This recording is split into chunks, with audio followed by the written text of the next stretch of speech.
طيب هنا علامة استفهام، ازاي انت بتقول انه في تواصل؟ لازم يكون عشان العلاقة تكون موجودة يكون في تواصل وفي وقت، وانا العلاقة انتهت من سنين ولسه ما انتهتش جوايا. مش المفروض تكون انتهت؟ ايه اللي مخليها انها لسه موجودة؟ ان احنا كبني ادمين عندنا حاجة كده خاصة بينا،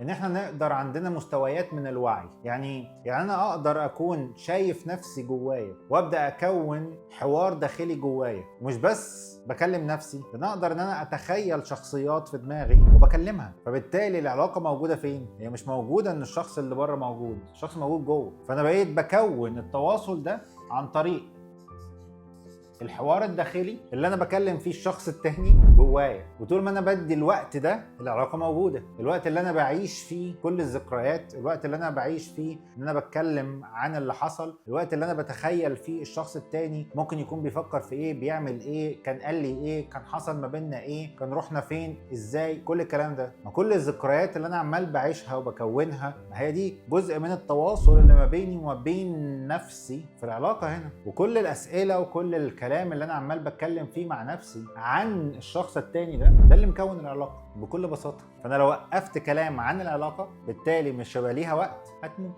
هتنتهي، الموضوع هيخلص.